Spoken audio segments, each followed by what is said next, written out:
you looking for a different level of truth about your challenges and struggles? Then be a part of the Yes and podcast, hosted by empowerment strategist and trauma specialist Jennifer Whitacre. Every Wednesday, we challenge conventional thinking on topics like trauma, healing, and so much more. Learn life lessons and great nuggets of wisdom from guests who've moved through their pain and suffering to discover a new purpose in life. Now, here's your host, Jennifer Whitacre. Hi, everyone. I'm Jennifer Whitacre, and you are watching or listening to another episode of Yes and. And if you've liked our episodes in the past, or if you get a lot out of this show, please make sure that you subscribe and that you share these episodes, because the whole point is to give you some resources and some tips and some ideas on how you can get through the tough times in life. Today's guest, I'm really excited to have on the show. We're going to talk with Heather Smith today. And Heather Smith is a self-proclaimed proud holder of a Mrs. degree, and she has two children, one an angel and one a miracle.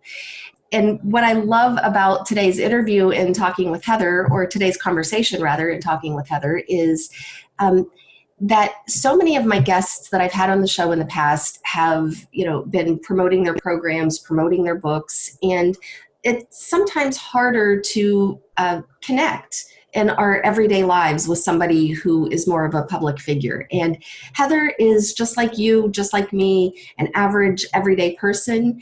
And I really am excited because I don't get many people who fall into this demographic who even reach out to me and want to be guests on my show. And this is so important because this is the market that I'm trying to reach, the average everyday person, because it's not that hard. It's work, don't get me wrong, it's work, but it's not that hard once you get into it and once you learn how to transform adverse traumatic experiences into a healthy, adaptive, happy lifestyle. So I'd like to welcome Heather to the show. It's an honor to have you here today. And Heather, welcome to Yes and. Thank you. And if you would, tell us just a little bit about yourself in your own words. I'm Heather, I'm from Texas, and like you said, I have an MRS degree, meaning I met my husband at college, and while I planned to finish, it didn't quite work out, and I have two kids, an angel and a miracle, meaning I struggle, after we lost our daughter, I struggled to have my rainbow kiddo, but he's here, and he's cute, and he's got an attitude, but I love him to pieces. I am an HOA inspector, so I spend my days driving around and judging people. I also plan parties for the subdivision where I work. I, spend a lot of time hanging out at home because that's what we all do right now because there's a plague. And I keep fish. That's my other weird hobby. I have way too many aquariums. And fresh or saltwater? I'm curious. Freshwater. Are they? Oh, yes. Nice. I have 6 aquariums set up right now, which is a terrible idea because we're at a 2-bedroom apartment right now while we wait for our house to be rebuilt. Sounds like you do love fish. I do. And what made me so mad is last year when our fire happened, I had just the day before finished setting up a 55-gallon aquarium. That was my pride and joy because I absolutely adore the Harry Potter series, and the aquarium was Harry Potter themed. And so it was amazing. And I had spent a small fortune setting this aquarium up because it was my first big aquarium. And then my house burned down. So my fish survived, but the aquarium did not. And so now I have 6 in total, but 2 of them have oxalotls in them. So They're not actually fish, they're amphibians. It's a whole thing, but I have 4 other ones waiting for the house to be finished. 75 and 100. Right. I'm a crazy fish lady. And that's a big event to live through, is a house burning down. How did you get through that? Well, I don't recommend it. I'm still getting through it. For the most part, like the way I usually say it is, Anytime I go through something big, I guess is the best way to put it. I don't like to think about it as tragic, but when I go through a big life event, I always picture myself as like, even though I have no intention of ever giving a motivational speech, like when you got those speeches in high school and college or whatever, like nobody ever had a perfect life. And so I'm just plot building at this point, and I'm just at the part in the story where things are getting really rough so that things can get really awesome later.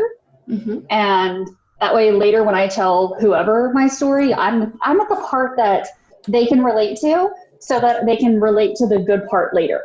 If that makes any sense at all. It makes a lot of sense. And, as somebody who, works with developmental and generational trauma, I'm sitting here like really excited, like, ooh, like I'm wondering, like, where did you learn this? Did you learn it? Or is this something that you just do and you've kind of adapted it into your lifestyle? Part of it is just kind of how my brain works. And part of it is I've been through a lot of therapy. Like big fan of therapy. Everyone needs therapy, whether you think you do or not. If you don't think you need therapy, you need more therapy. Right. Yeah. Yeah. Because I really hope the listeners, I hope we can just hit the pause button for a second, because I hope the listeners really heard what you just said. It's like, this is something that you have created for yourself. And this is a tactic that can work for people. Now, I'm not saying that it works across the board for everybody. However, picturing yourself or envisioning yourself, and, like you said, you've found a way to make this the plot of a story. It's like you're in the hard part right now. And the hard part, the harder the hard part is, the better the reward is later, or, once it gets to the good parts again, it's going to be that much better later on. So again, this is an adaptation to help people survive and get through the rough stuff. And if you're in a situation, if any listeners are in a tough situation right now, try it. Because if you don't try it, you won't know if it works for you. And we all come up with these little adaptive things that really become resources and strengths that help us get through. So thank you, Heather, for pointing that out. That's brilliant. I love it. Absolutely. And the thing is like historically in my life, it's proved to be true. Like probably the best example I've got is when we lost our daughter, whose name was Michelle. I'm a big proponent of, if you are an infant loss family and you are comfortable and it makes you feel better to use your child's name, then by all means you use their name. My daughter was real. She existed. That's a whole other podcast episode probably. But so when we lost Michelle, I had an absolutely amazing nurse named Jessica, and I just kept her because I was like, if I can't have my kid, I'm keeping you. And, it was a dark time in my life. I mean, I didn't know how I was going to make it through. Like, there was no coping mechanism. And now looking back, I can see where some good came of it, even though there's no good reason to go through that period. Like, no one should go through that. It's awful. But because I went through that, I now help Jess, that nurse. She's now an educator, and she teaches other labor and delivery nurses. And every year she brings me in to teach them how to work with families who are going through what I went through. And so because I didn't lose my crap and I was able to work through it and stuff, I'm able to go in and teach them how to do the things that were done to me, not in the best way, and how to do it better, because my postpartum care, seriously lacking. But I'm able to prevent that from happening to another mom and another family. Like, no one's going to send the birth certificate lady into their room the way they did to me. And so historically, it's proven true. So I'm just waiting to get to the good part with the fire. Mm-hmm. So yeah. And, and again, that's another really big experience in life. And most of us can't even fathom the loss of a child. I mean, it just, so my heart really goes out to you. And again, I'd like to hit the pause button for just a second for the listeners, because I am going to do a little compare and contrast here, to past guests. Like, you don't have to write the book. You don't have to develop the program. You don't have to be this international, worldwide known personality in order to help people. It can be as simple as, like, how can you help in your local community? How can you give back? And that's exactly what you're doing. You've taken that experience and you've metabolized it, and you've turned it into something where even through the discomfort and the pain, you're giving back and you're helping and you're serving other people. And this is what I think, and don't get me wrong, I am not religious by any means whatsoever. Like, I am anti-religion, if anything. However, when it comes to religious texts, so many of religious texts say serve. That's what our purpose is to serve. And these are perfect examples. I mean, this is a perfect example of how you take an adverse experience and you turn it into something where you give back and serve. And yeah, it's wonderful. And I know that you and I talked because we were both about the same age as children when we lost a parent. I was 13 and a half and you were 14. So, adversity, like you were talking about adult adversities, and still, they go really far back, and it just, sometimes life is hard, harder sometimes for some of us than others. And so even as a kid, how did you survive that? Like, what was your strength to get you through the experience of the loss of a parent? So when I lost my dad, that was trying to figure out the best way to say this. It was a unique experience because it was a lot of sad because he was my dad, but also some relief because he wasn't the best person. And then also guilt because, like, how dare I be relieved that someone died suddenly, but again, he wasn't really the best person. And my sister and I had two completely different dynamics and relationships with my father. She was daddy's girl, and I'm so much like my mom. We were never going to get along. And so, she and I have two vastly different memories. And we, it was a lot more emotionally trying on her from losing her daddy. Whereas I lost my dad, and then I have dealt with all these feelings of guilt of I'm a horrible person, because I'm kind of glad that I don't have to go there anymore and that he's gone, because that's a stress off me. But also, I kind of miss what could have been. What if he had gotten better and all this other stuff. And it was, he died when I was 14, and then I was living on my own, but I wasn't dating my husband yet. So I was 19 when it finally all came to a head. And although my husband does feature in this story, it was Father's Day, and out of the blue, it just came crashing down like a ton of bricks. I was like, I need to go to his grave. Now, anybody who's never been to Texas can't quite comprehend how huge it is. But it will take you a solid 10 hours to drive from one side to the other. So I was living in Northeast Texas going to college, and my dad is buried in a cemetery in Dallas, which was about a 2-hour drive from where I was going to college. And it was summer, obviously, because Father's Day, but I drove this big, stupid truck that got both miles to the gallon, and I worked at a coffee shop making minimum wage. I had no dollars. And this is back when gas was $4 a gallon. So I had no business going off on this wild goose chase. And the cemetery he's buried in is absolutely massive. It's several city blocks. And I had been there twice. Once when my dad died, I take that back, 3 times, but once I was 9, and that's when my great-grandmother passed away. So dad's funeral, grandmother's funeral, a year and a half later. And so both times, I'm crying. Hello. I don't remember where anybody is. And my memory, I see pictures, I don't see words. I don't know if there's a name for that, because I don't have an advanced degree in brain things. And so I knew it was somewhere near-ish to the front office, but we're talking rows and rows, and there's plaques on the ground and not normal headstones.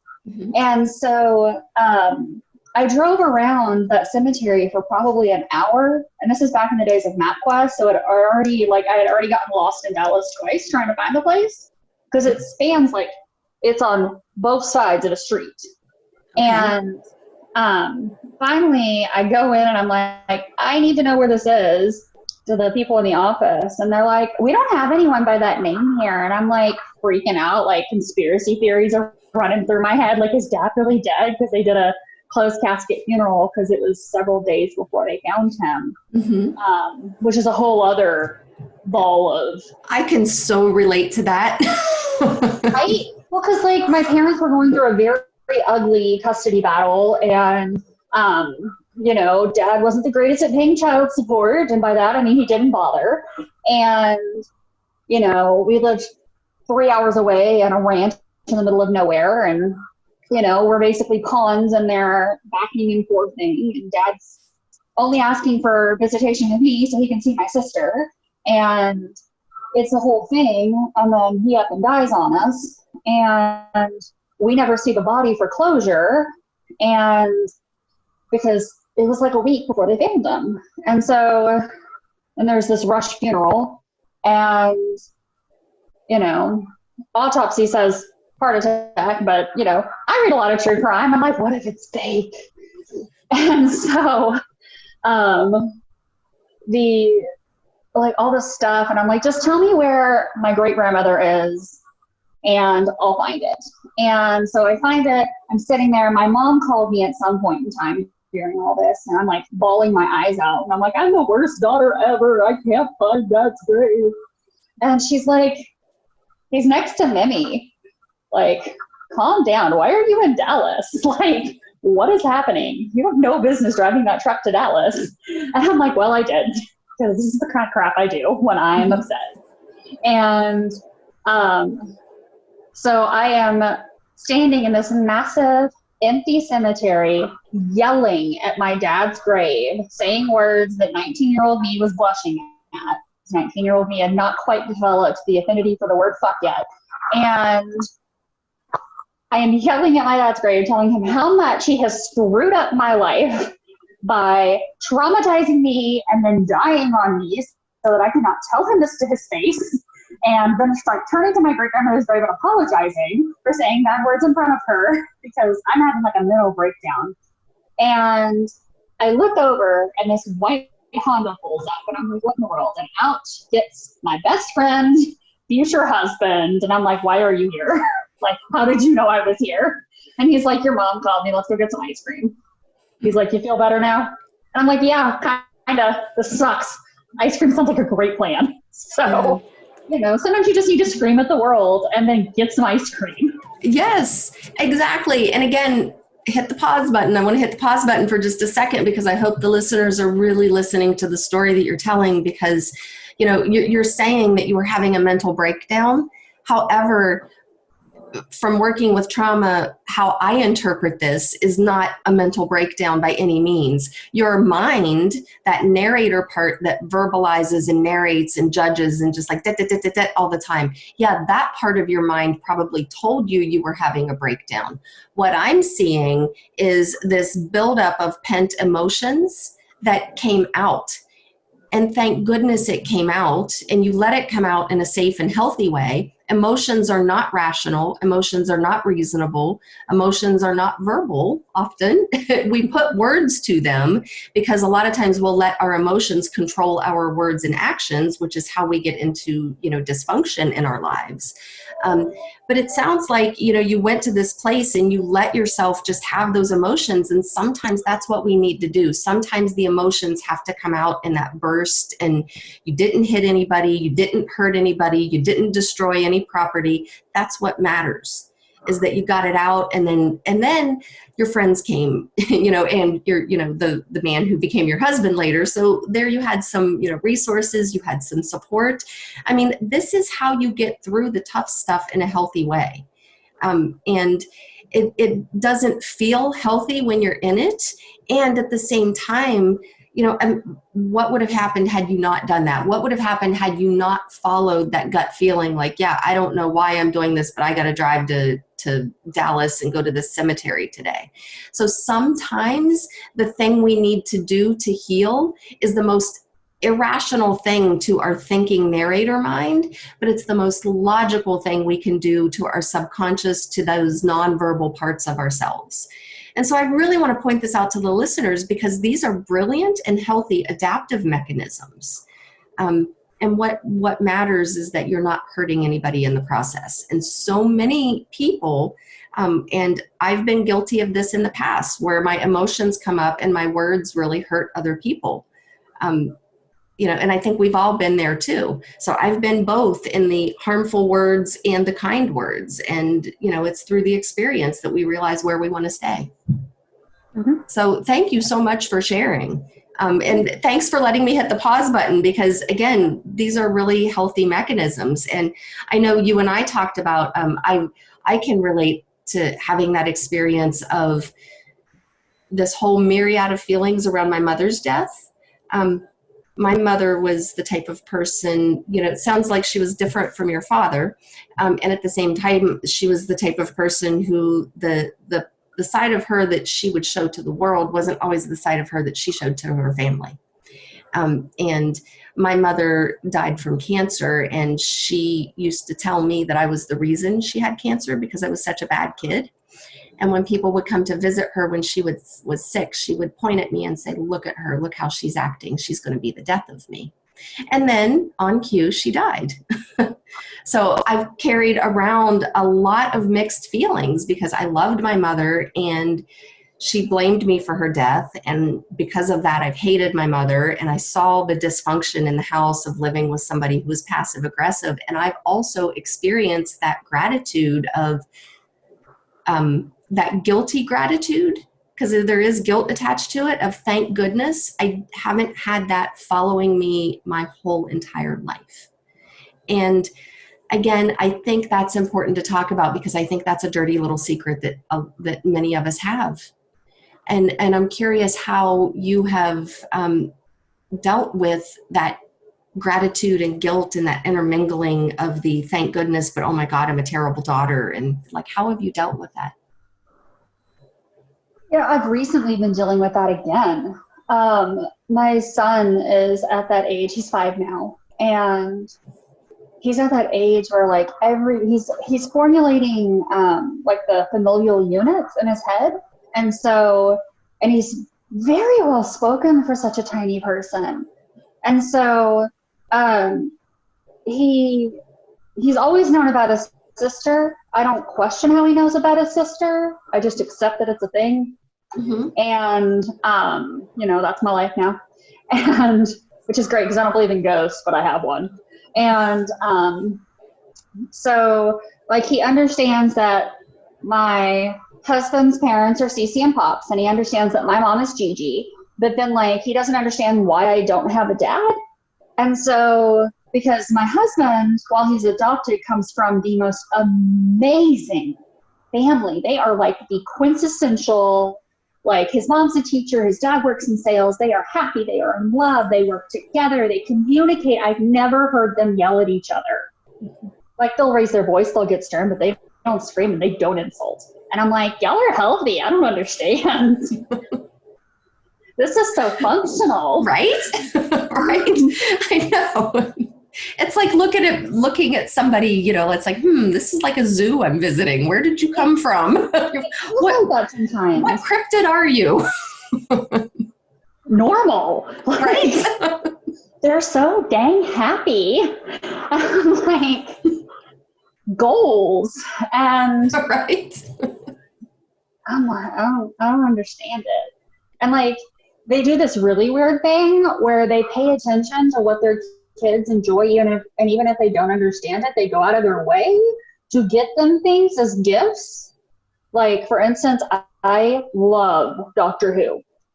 They have never watched an episode in their life. You know what they got me for Mother's Day last year? A TARDIS transferring Doctor Who mug, because I collect coffee mugs, and they purposely found me a Doctor Who mug where the TARDIS moves from one side to the other. And it was the greatest thing ever. And it was a cheap mug, but I was so excited to get it. Because you know what? My dad never bothered to learn how I take my freaking coffee. So it was just like such an out there thing for me. So that is what my son associates as like a normal functioning family, an actual normal functioning family. Then there's my train wreck. And so I don't talk to 95% of my family. And it's not that they're bad people. We just don't have a relationship. And that's fine. We're not close. And I talk to like one of my cousins, sometimes my other cousin on occasion on our birthdays. And to put it this way, when my house burned down, all of Chase's, my husband, all of his cousins got together and pulled together the money for our deductible for our house fire. Now, keep in mind, a house fire is a couple $100,000, and it's usually a 1% deductible, maybe 2%. They got cash for that. Wow. Insane. Within like 3 days. It was an eyeball. Wow. Nobody from my family called to check and make sure we were okay. Wow. Yeah. We might be related. Right? And it's not that I think they don't care. I think it just didn't occur to them. Yeah. Like, I posted on Facebook, so obviously I'm okay. Like, I didn't think for them to like reach out and check, because if something was wrong, I'd put it on Facebook, right?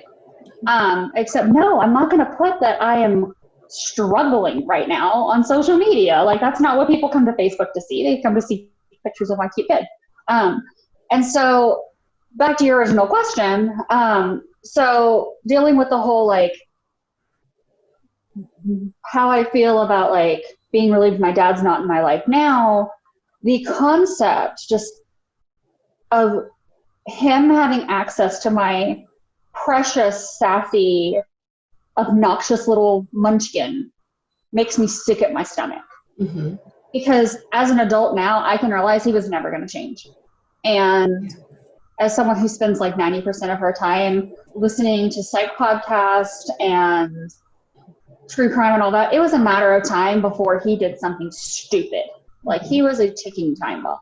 And while I doubt it would have been a violent crime, it was probably something that would have landed him, maybe not in jail, but I would have eventually wound up cutting him out of my life. And, or maybe not, I don't know, I'm Southern, so we're real big on that Southern guilt stuff. But there's no way I would have let him near my child. Absolutely freaking not. And part of me is like, that's not cool. Like, he's your dad. But also, like, nah, nothing, I don't care who you are, nothing is going to hurt my baby. Like, I worked too damn hard to get that kid. I went through hell and back to get him. And I mean, 3 months of bed rest and roughly 25 shots in the booty, like, absolutely not. And so now Sam will ask me and he'll be like, why don't you have a dad? And like, at first I was just like, I just don't have a dad. And then like, he realizes that everyone's got two parents, whether they're around or not, because he's far too smart. And private school paying off. And then like, finally he was like, no, Mom, I know you have a dad. Like, who is he? Where is he? And I was like, he passed away. It chapped me to say he was in heaven, but I don't want to explain the concept of hell to him. And I know you said you're like anti-religion, but I'm in the South. You can guess what religion I am. So I don't give a crap what other religion people are. Do your thing. So like, I don't want to explain the concept of hell to him because he's still 5. And I'm like, well, that Bible can't do that. I'm not playing. And like, read the text. When you can read. And so I was like, he passed away, and he's like, so he's in heaven? And I'm like, he's somewhere, baby. I don't know. I don't want to lie to the kid. And he's like, so he was your bad dad? And I'm like, that. And so now he calls him my bad dad, and I'm like, I probably should correct this. I don't know. Like, it's just such a confusing, weird place to be. And I'm like, how do you appropriately explain to a 5-year-old who's on like an 8-year-old's intelligence level, because he's essentially an only child. Like, he's 5 and he can explain the water cycle. And he's got great communication skills, but he's still 5. Right. So emotionally, he can't comprehend, like, listen, grandpa used to like make mommy feel like dirt, and even if he was alive, you wouldn't be near him. Like, there's no way to explain that to a 5-year-old, but at the same time, I don't want him to like build him up in his head. Mm-hmm. So, like, I want to give him a special name. Mm-hmm. So to me, names have power. You know, it's like I always use Michelle's name, always, or I refer to her as my daughter. She's not the baby I lost. Mm-hmm. And my son is Samuel or Sammy or Moose or whatever of the 1,500 nicknames he has. Mm-hmm. And, you know, the grandparents have special names, and all the aunties, because I'm big on family of choice. So like all my best friends that I've had for years and years and years, they're all the aunties, and they all have special little nicknames. And part of that might be because my name is Heather, and there's no way to shorten that into a cute name. But, you know, I refuse to give him a grandpa name because he doesn't deserve it. Now, his dad, my granddad, you want to talk about a rough loss. That one was hard. I still deal with that one because I lost him when I was pregnant with my son.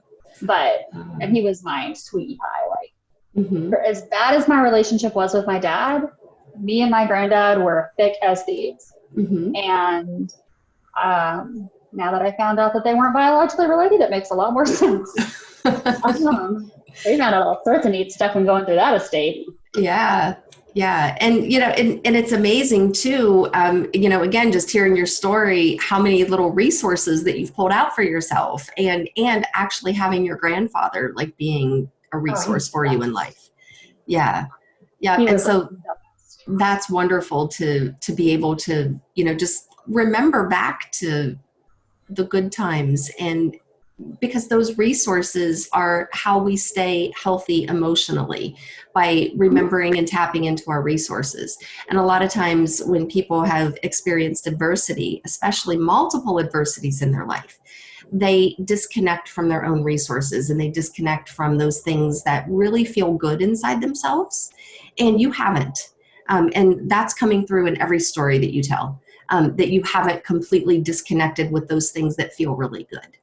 And that's a thing that happens when, you know, again, when people have experienced trauma or adversity, where it's almost like this guilt or this shame, like I shouldn't feel good right now. I shouldn't feel happy. I shouldn't be having this, you know, multi-sensory experience that just feels great because I'm having an experience of gratitude or joy or euphoria or whatever that is. People will often feel guilty about that. And those are actually what help bring us strength to get through the trauma. And it's the conscious disconnect from it that really holds us back. And you haven't, so yay. Yeah, it's excellent. Something I always, so when you are a parent of a infant loss situation, turns out like the world gets a lot smaller. It's like, I always call it, I stole it from Kate from Ignorance is Bliss, but we call it the Saturn effect. It has like an 18-syllable long Latin name. But, you know, when you become hyper aware of a situation because you've been in the situation now. So it seems like I went from being like, I never met anyone who lost a baby to now I know everyone that's lost a baby. And so it seems like whenever I meet someone that is a lost parent or is having their rainbow or whatever, everyone always like hits you with all that, it's God's plan. Don't say that to anybody listening to this program. If you know anyone that loses a baby, do not tell them it was God's plan or the universe's plan or anybody's plan. Okay? PSA. Skip that line. And there's no reason for it. We hate that. And also skip, at least you can have more kids. That's not okay either. So when you have been through that sort of thing and like you meet people that are going through it now, the best thing I have found is to be like obnoxiously blunt. And my friends all call it my Mrs. Weasley complex, because again, big on Harry Potter, and I have red hair. So it's my thing where I'm like very, very blunt and very straightforward. And basically what I say is it's okay to be upset, and it's okay to have good days. And if you are 100% okay all the time, there's something very wrong with you, and I want what drugs you're on. Because please share.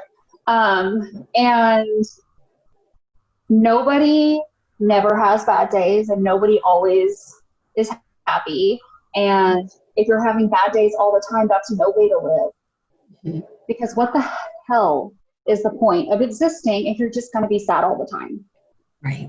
So you got to find a way to make it better, whether that is a better life through chemistry or through therapy or a combination thereof, or, picturing yourself giving a TED Talk, because something's got to give. Otherwise, it's just exhaustion all the time. And there's good exhausted, like where you're busy and fulfilled and, you're hitting all of those Maslow's hierarchy of needs or whatever, if that's still a thing. I don't know. I don't keep up with actual psychology. I'm fake smart. And I know you're not fake smart.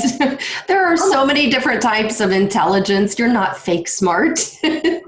I know a little about a lot of different stuff. Now, if you need something like welded, I'm your girl. But if you need advanced degrees, I can't help you. But if you're only stuck in one state of emotion all the time, and this is purely my opinion, there's no point. Like, you can't have happy without having sad, and the other way around. And I was talking to one of my girlfriends who's going through a really rough time right now. Like, she's getting out of an abusive relationship. She's got a degenerative disorder of some sort. It's several Latin syllables that I can't say. Mm-hmm. Language is not my forte. I speak sarcasm and I really speak proper English. Sarcasm is the language, that comes from trauma. Yeah, absolutely. And I am fluent. Yeah, me too. Yeah. Smart ass all the way. Oh, for sure. I always say I want to traumatize my son just enough to be funny at parties. Right. And, she was talking about how she couldn't comprehend how she was ever going to be happy again. She's like, I don't feel like I deserve it after so long with this guy who told me I didn't deserve it. And I was like, do you feel like your kids deserve to be happy? And she was like, yeah, obviously. I was like, you think I deserve to be happy? And she's like, yeah. Think I'm capable of it? Yeah. Your girls? Yes. We basically went through this, and I was like, why the hell wouldn't you be allowed to be happy? Why aren't you capable of it? Because if anybody deserves happy after everything you've been through, it would be you. Mm-hmm. And I get frustrated. It's not really the right word, but that seeing yourself the way I see you, see what a beautiful, wonderful person you are and how much you deserve the world. Because that's kind of how I feel about all of humanity. And I know that sounds very cheesy, but I am very much that I believe the world would be a much better place if people would just follow that golden rule that we learned about in kindergarten. Mm-hmm. And follow the rules, be a good person, an inherently good person, and we probably would have a lot less crap happening in the world. I mean, there'd probably still be a plague, but people would probably be less bitter about it.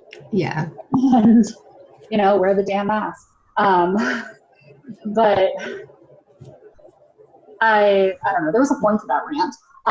Can't remember what it was, but basically, don't suck as a human being. And yeah. And there is a choice point. There is a choice point within, and here's the thing that I've learned over the years is there is a choice point where you can choose your emotional state. However, if you have an external locus of control and everything in the world around you and everything in your environment, the people around you, your job, your friends, your social life, whatever it is, if that determines your happiness, then you have an external locus of control because you're looking outside of yourself for happiness. If that's you and you have an external locus of control, you're not going to be able to see that choice point and you're going to call bullshit on it. And that was me for many, many years. I called bullshit. I'm like, no, I don't have a choice on how I feel. I just feel how I feel. I can't control my emotions. I can't control, whether I'm happy or sad. It just happens. And then as I, went through my own therapy and learned how to deal with my own trauma, somebody taught me how to find that choice point within myself. It's a skill. It's not something that just happens. It's not something that's just innately born into us. It's something that we learn. And and if our parents know how to do it, then as young children, we can learn this just by observation. And so what you were saying a few minutes ago about, like telling your friends, like, why wouldn't you want that happiness for yourself? You want your kids to be happy, but why not you? Well, that is so important whenever we look at, and I will go into a little touch on neurobiology. I'm not going to go into a deep lesson, but when we consider mirror neurons, yes, that's really important because mirror neurons, mirroring is something that we just naturally do as humans. And that's how children learn. So the do as I say, not as I do approach, it is not a good way to parent your kids. And if you are always giving away of yourself and you're always exhausted because you don't have anything left for you, your kids are watching that. And they're going to learn that just by living in the house with you and just by observing. And so if you look at your lifestyle, and I'm talking a lot to the listeners, not so much you right now, Heather, but for anybody out there, if you look at your lifestyle, is this the lifestyle that you want for your children? Is this the emotional and mental state that you want for your children? If it's not, then you might want to look at yourself, because that's exactly what you're going to give to your children just by modeling the behavior to them. And then there's the fact that, if you understand the whole tuning fork thing and resonance, like if you have two tuning forks that are at the same pitch, or that are tuned to the same thing, if you hit one and get it to vibrate, the other one will vibrate just because of the wave going through the air. But if you put a weight on that second one, it's not going to do anything, and because they're not at the same pitch. So again, whenever we put this out and we put this frequency out, our emotions do emit frequency, and people who are on that same emotional frequency are what we're going to attract into our life. So if you're always angry and complaining, you're going to attract into your life the angry complainers and the gossipers and the people that keep you there. So it's really important to and there is science behind this. I mean, what I'm saying, like, I can share some of the studies, like these studies, especially the resonance study that comes from MIT, from their CSAIL laboratory, which is computer science and artificial intelligence laboratory.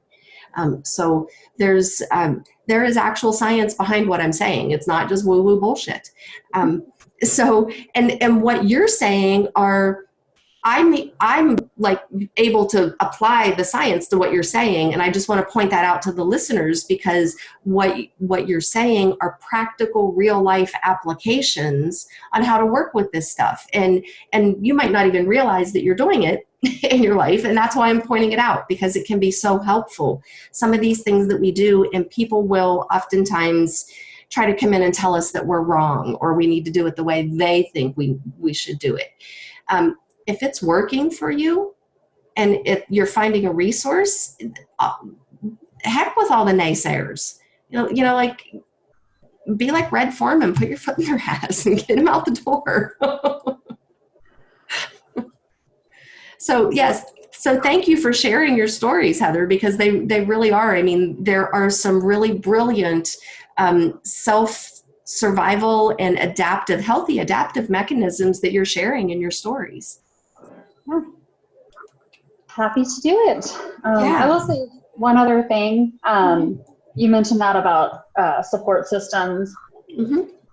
One of the big things that does get me through, especially when I have the bad days, because make no mistake, I have some bad days. And there are some days where I literally can't even. Mm-hmm. I just, need to cry into a pillow.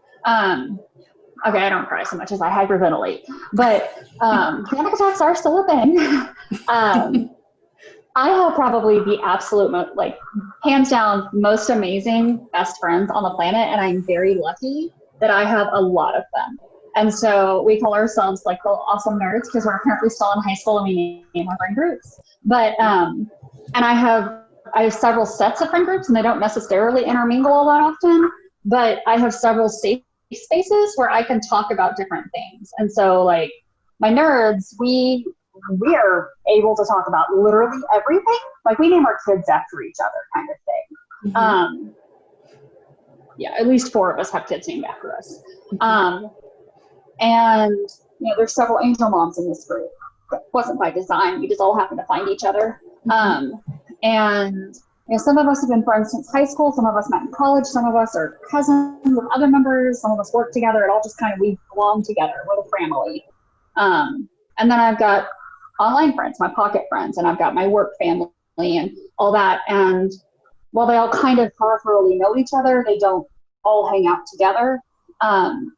And having those people support me, and the most crucial part is sometimes I can be like, I need to be able to say, I don't need solutions. I just need to say it. I need to complain about it. I need to whine. I need to bitch. And I need to talk about how unfair life is so that I can move on. I just need to put it out there. Like that time I was screaming in the cemetery. And I don't need y'all to offer me solutions. Please do not, because then I'm going to feel like I have to refute them and talk more about how horrible it is. I just need you to agree that it all sucks. Yep.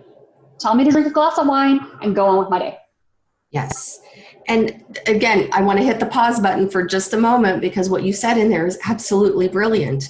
I don't need solutions. And how many of us are guilty of trying to be the Mr. or Mrs. Fix-It. And it's oh, well, yeah, that I had something similar happen to me, which is where we go wrong in conversations. Instead of holding space and listening to the story, we like to interject and say, oh yeah, well, me too. That happened to me too. And then we start to tell our story, which overrides the other person's story. And we say what helped get us through. And, and oftentimes it comes across in the moment. In the moment of somebody being really emotionally vulnerable, it comes across as you've done something wrong. And really what you're communicating in the moment of somebody's emotional, I just can't even today, it comes across as you've done something wrong and here, let me fix you. And what's really happening is we're not able, if we're listening to somebody, in an emotional outburst, we're not able to handle it. So we need them to be quiet so we can feel comfortable. This is one of the reasons why years ago in my practice, I stopped handing people tissues, because as soon as you hand somebody a tissue, that is a nonverbal cue for that person to clean themselves up and stop crying so I can feel better. It's a nonverbal signal, and it seems compassionate, and it really isn't. If you really want to hand somebody a tissue, wait until the crying calms down. Wait until they're not in the hyperventilating crying. Wait until they start to come back into a little bit of regulation in their body. And usually for the average person, that takes 10 minutes or less. For most people, it's a lot less, but sometimes when it's something really big and emotions are not rational, sometimes we need to vent. And I take people through shadow work. And so one of the practices in shadow work is looking at what burdens can we set down and not carry on our shoulders. Do I really have to carry this burden with me everywhere I go?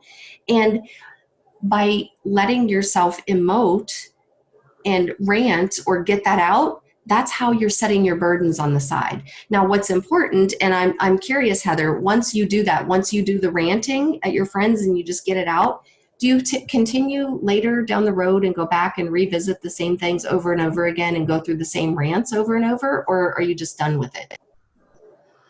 Depends on what the rant is. Sometimes this is not aged well, but sometimes we Scarlett O'Hara it, and it's I'll think about it tomorrow. Tomorrow is another day. And then sometimes it's I just need to complain about my husband and what a twat waffle he's being today. And then we let it go and accept that sometimes people are just twat waffles. And, unless it becomes a habit of him being a twat waffle, we don't readdress it. But a lot of times it's in a group chat on WhatsApp. And so we can scroll back up and be like, hold on, there's a pattern emerging here. He's developing a habit of being a butt munch, and we need to communicate with this. And that's one more thing. I have never ending one more things. We are so big on communication, and I know that I'm a millennial, so my generation gets a really bad rap for being kind of the needy generation and entitled and all that jazz. But I will say one thing we are super good at is vocalizing and communicating in a very clear way. I'm probably not the best example of that, but like, especially our emotional needs, which I guess is how we wound up with the label of snowflake. But especially like within our little niche family, there are days where like one of us, or sometimes all of us, we seem to all hit like that little like emotional wall pretty regularly, like not necessarily regularly, but sometimes we hit it all like within a row, or we'll be like, I'm having a rough day, and we're all like saying, let's talk it out. And it'll be like, I feel a need that I need to get this emotional stuff, and like we will flat out say that. Is it okay if I unload on y'all for a little while, or do you not have the emotional capacity to deal with this right now? It's okay. I have other outlets if I need to. I don't want to overly burden y'all. And it is okay for us to be like, I can't take that on right now. And we all respect that. And I think that that's really, really important as someone who has anxiety or depression or whatever, or even just like someone who is neuronorm or whatever it's called, to recognize your own boundaries. And so there have been some days, like my very, very, very bestest friend in the whole wide world, Lindsay, she and I have been very best friends since the first day of high school. And she was misdiagnosed as bipolar when we were in high school. Turns out she has PTMD or PMD, whatever, the super extreme PMS. So she gets psycho around her period. And I could have told her that because I've known her for a million years. And they used to have to pull me out of class when she had panic attacks because no one else would calm her down. Like they would call up to whatever class I was in and be like, we need you in the ag shop. Lindsay's losing her shit. And like there are vivid memories from high school of me calming her down while she's crying in the fetal position in the ag bathroom. And, you know, we are super close. We named our kids after each other. And so she knows that like I am here for her, but there are some days where I am struggling with fire stuff, or if there is a storm, because my fire was caused by a storm, she knows not to come at me with emotional shit, because I can't do it, because it's everything I can do to hold my shit together that day. Because like, to my knowledge, I don't have PTSD, but I know that I can't sleep if there's a storm happening now. Used to be that was the best sleep. But now I'm scared that another tree's going to blow into my power line and set my roof on fire. So I can't sleep till that storm goes away. And I'm going to lay there and listen to it rain until it stops. And during tornado season, it's even worse because Tornado Alley, and I'm going to be texting everyone I know, making sure that they're safe, because I don't like to lose people. No one does. If you do, there's something wrong with you. But, you know, I have a tornado kit, because if I'm prepared, then there's a plan in place, and then I can relax a little. So then I'm just laying there reading instead of laying there hyperventilating. Right. So you know, in your mind, like you already know what can calm you down and what you need to do to get through situations. And so that's the whole point. I mean, and that's the point that I'm you know, I really want the listeners to pick up on, is knowing like what is going to get you through in the healthiest, most resourced way possible. So if that means, you know, like having the emergency kit, or having, you know, the bag packed, or having whatever it is ready to go, you know, and it doesn't have to be the extreme, what do they call them, the doomsday preppers. I mean, you don't have to be a doomsday prepper, and at the same time, you can still be prepared without having, you know, like a concrete bunker buried in your backyard.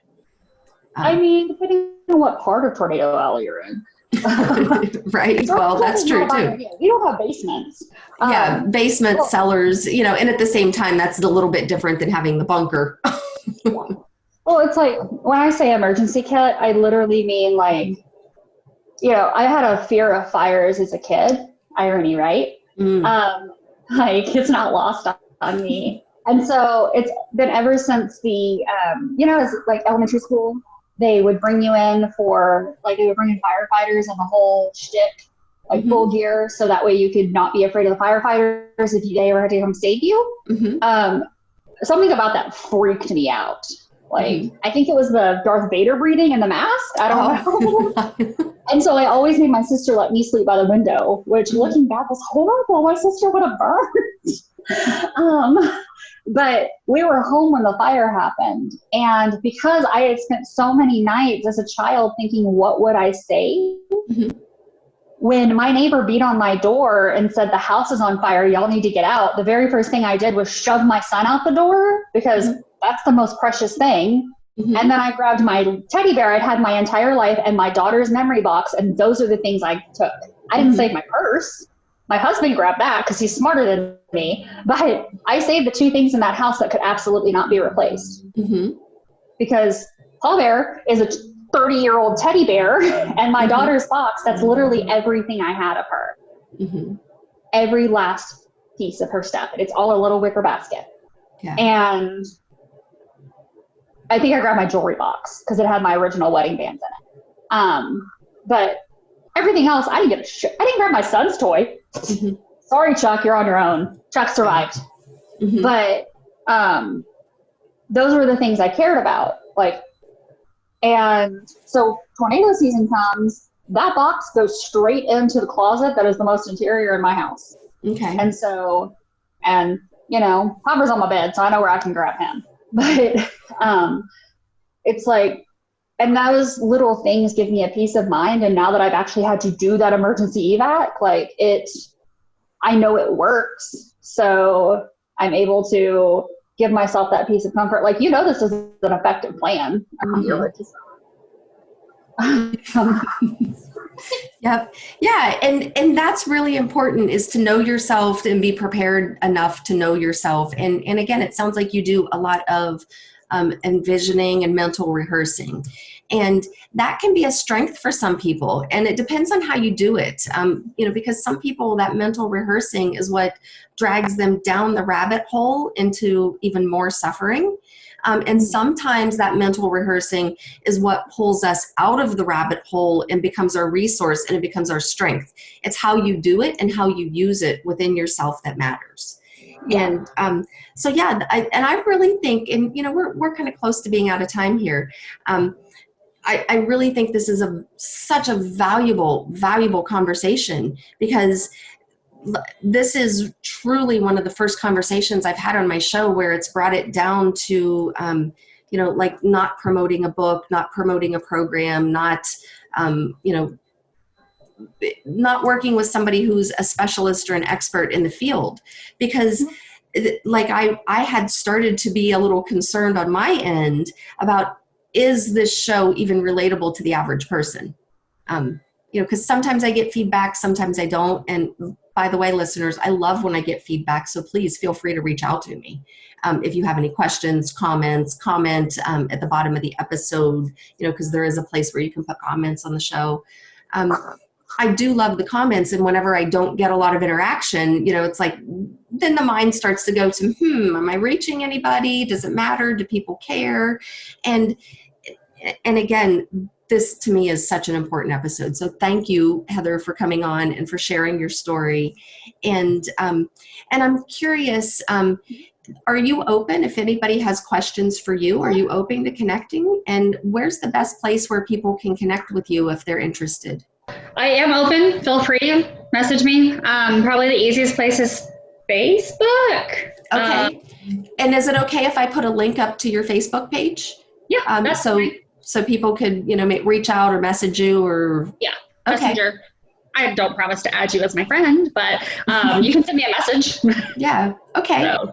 Okay, wonderful. Well, I will do that just in case anybody wants to reach out or has questions and, you know, or anything like that. Or sometimes people just want to comment and say, thank you for sharing, because, you know, it takes a lot to come on a podcast and really be vulnerable and honest and share some of these things. Yeah, I'm happy to answer questions. And especially if someone is going through a similar situation to what I've gone through, fire-wise, infant loss especially, I encourage them to reach out to me, because I am happy to walk with literally anybody through those situations, because there is so much that I've done wrong that if I can help someone avoid those mistakes, I'm happy to do it, especially when it comes to insurance claims and fires, because but Anyway, but yeah, no, feel free to reach out if someone has questions, comments, concerns, as long as they're nice comments. Don't say mean things to me. Yes, don't say mean things to Heather, please. Yes, please don't message me and like tell me I'm awful. I like my self-esteem. I get enough of that at work. Yeah, well, and and if you don't agree with something, that's fine. You don't have to be mean about it. You can not agree in a kind way. You don't have to not agree in a mean way. So don't say mean things to anybody, please. See previous comment about the golden rule of being a kind human. Yes. Go back and re-listen to the episode. Yes. Yes. Well, Heather, before we sign off today, do you have any final tips or bits of wisdom to leave with our listeners? This is going to sound so random, but if you live on your own, write down everything you have, put it in a spreadsheet, and save it to the cloud. I realize that is no way mental health related, but in the event you ever have to make a claim on your insurance, it will save you roughly 14 months of time. Also take pictures. Yes. So, or walk through your house and take a video of everything in your house. Just turn your record on, and that can help too. But they'll still make you fill out a spreadsheet. But that's my advice. That's what I tell everybody. Oh, and mow your grass if you live in an HOA, because your poor compliance inspector hates you. That's awesome. Well, Heather, thank you so much. I appreciate you for being here today and for sharing yourself with all of us. Absolutely. Yes, thank you. And for all of our listeners, thank you for being with us today. Please listen, please subscribe, please share this with your friends, and feel free to sign up for my newsletter on the homepage of my website. And if you're at the podcast episode on my website, all you have to do is flip over to the homepage, sign up for the newsletter, and don't miss any episodes. And thank you for being with us. I will see all of you next week. We have just concluded another episode of the Yes and podcast with Jennifer Whitacre. For additional resources, please visit our website, jenniferwhitacre.com. Leave a review if you enjoyed the show and find it useful. Until next time, continue challenging conventional thinking and keep moving forward.